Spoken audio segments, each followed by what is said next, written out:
What's up, guys? Brian here at 3TR, and welcome to another episode of the People's Questions, where I answer all the questions that you guys have sent in this past week. This time rather, we got a much larger set of questions for a much bigger episode this time around.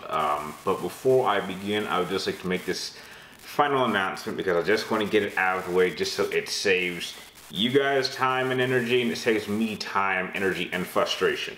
From this point forward, going on, I don't want to talk about Final Fantasy 13 or DMC ever again. I'm tired of talking about it. I don't like talking about it during live streams. I don't like talking about it in the comment sections. I don't like talking about it on this channel. You guys know how I feel about it. It frustrates me to talk about it. The very thought of it frustrates me, and I don't like being frustrated, especially since I use my channel to kind of feel like I'm in a place where I can relax. So when people constantly ask me questions about Final Fantasy 13 and DMC, it really pisses me off, and I don't want to lash out at anyone. I don't want to do that.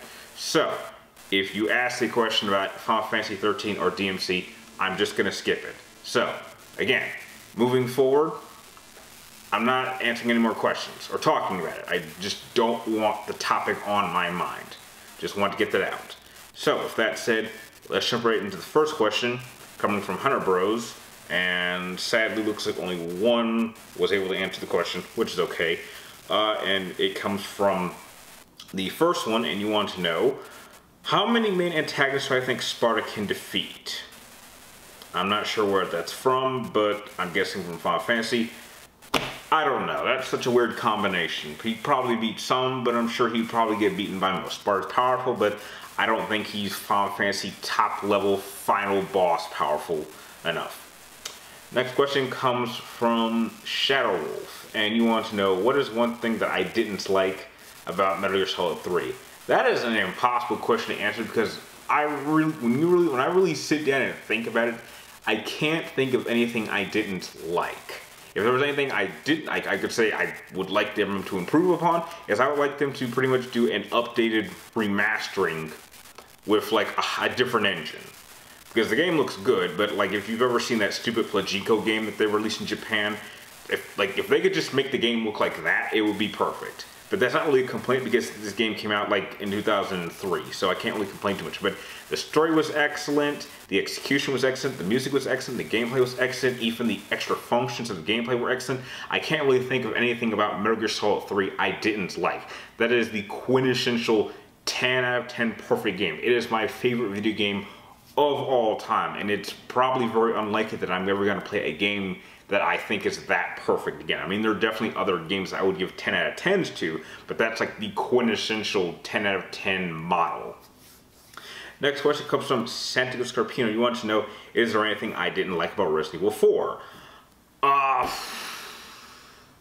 Probably Sadler. I wish Sadler had a bit more depth. He just seemed a little too like a throwaway villain, and I know there's more that they could have done with him. I know that he wasn't going to be the type of villain that stays around a lot, but just give him more depth. That's about it. Everything else I thought about Resident Evil 4 was excellent. It still to this day is my favorite Resident Evil game of all time. The next question comes from THISISGAME, interesting name, and you want to know, was there really a nude code for Tomb Raider 2 on the PlayStation X? I honestly don't know. I didn't play really any of the original Tomb Raider games. I wasn't a fan of Lara Croft back in those days, so I'm not sure there was. Next question comes from Alucerna. You want to know, what is my favorite God of War weapon or power? Well, obviously my favorite weapon of Kratos are his Blades of Chaos, or Blades of Olympus, or, you know, whichever blades he's using at the time. But I would say my favorite power is probably Army of Hades from the first God of War game. I think that's my favorite power. I think that's really the most useful power that I can recall ever using out of any of the games. So like if there was like one power I wish that they could have carried over into other games, it would be that one. Next question comes from Virgil, the son of Sparta. You want to know, what is my proudest gaming moment? I honestly don't know. When I think proud, it's like, how do you define proud? If I could, to be honest, as a gamer, I don't think I've had that moment just yet. When it happens, I'll let you guys know. But as a gamer, I can't really think of a specific game that I was like incredibly proud of. I mean, when I play games and beat games, I just beat them and I just move on to the next game. But I can't really think of a specific moment as a gamer that I thought was the proudest. Honestly, the proudest moment I could have as a gamer hasn't happened yet, and hopefully one day I'll live long enough to achieve it. So yeah. The next question comes from Cassidy J. Williams, and your question was really, really odd, but I want to make this clear. Just because I'm a gamer doesn't mean I don't know anything about sports. Trust me, I do have a NFL team that is my favorite and a basketball team that is my favorite, which is more similar. This is more focused on basketball, but you want to know what are my thoughts on Shaquille O'Neal. Guy is an entertaining guy on commentary. A 4-time champion, 3 times with the LA Lakers, 1 time with the Miami Heat. Probably one of the most dominant big men we've ever seen in the NBA. I think if he was still playing now, he would be incredibly dominant. You know, he's had a few bad movies, but, you know, I personally didn't mind Shazam. Steel was crap. He's had a couple of really funny cameos, and I think the guy has some good comedic timing. But yeah, I think Shaquille O'Neal is a pretty cool guy. I would love to meet him in person. Next question comes from Ace Arcadia. You want to know, do I think that Sony should make another PlayStation All-Star Battle Royale game? I would love for them to do another one. I really enjoyed PlayStation All-Star, despite the fact that it pretty much was a Smash Brothers clone for PlayStation.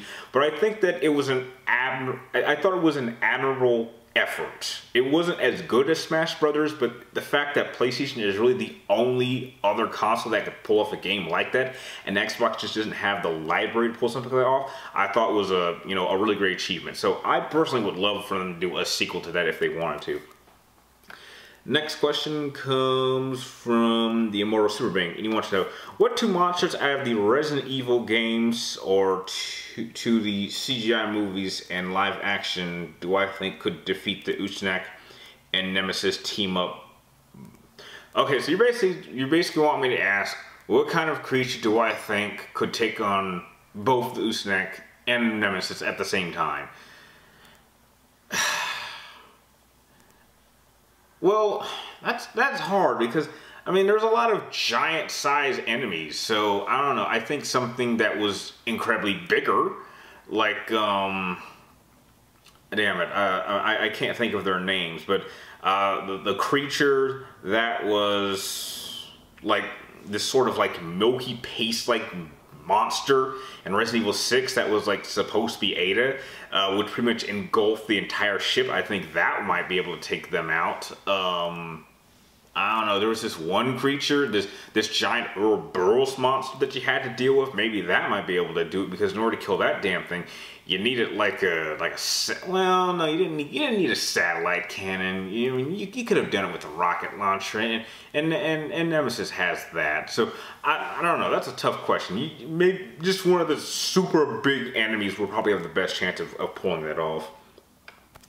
Next question comes from. Wow, this is weird.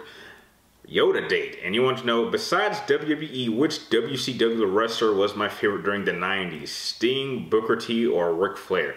Well, yeah, sorry YODA date, I wasn't watching wrestling back then. I didn't start watching wrestling until maybe 2005, so I can't really say. Next question comes from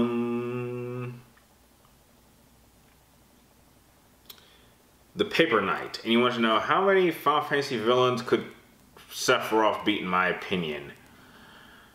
Wow, that's... I don't... The problem with Sephiroth is once you put him up against some of the more powerful magic users, there's really not much he could do in his base form. And even if he somehow got into his Sephiroth Safer mode, there's plenty that he would beat.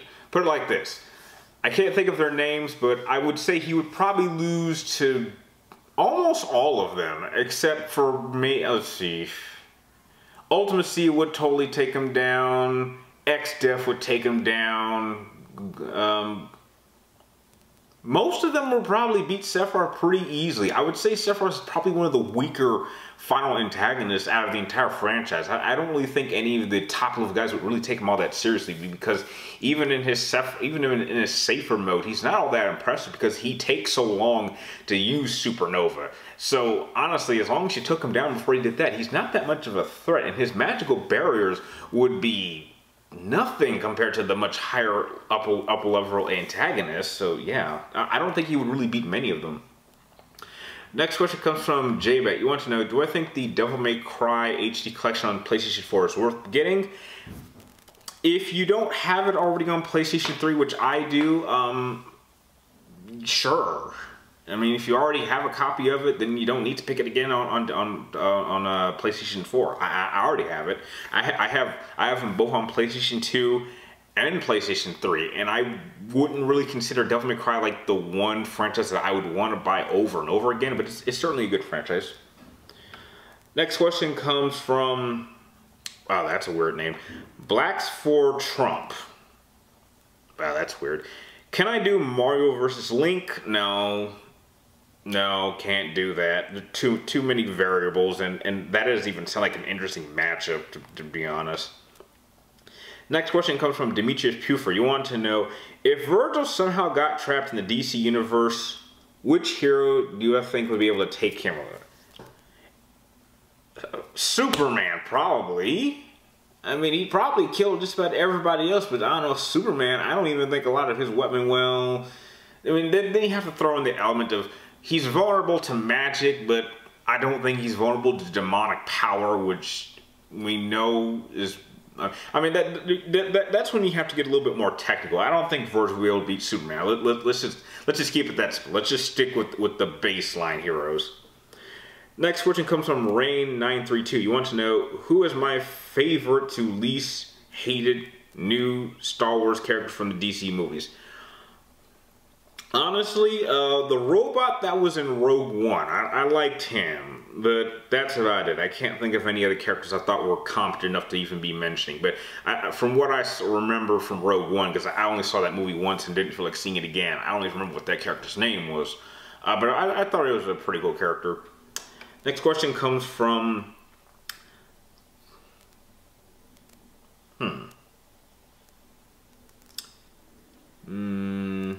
Sorry, I'm just trying to jump around. Okay, that's not even a question, that's more of a statement.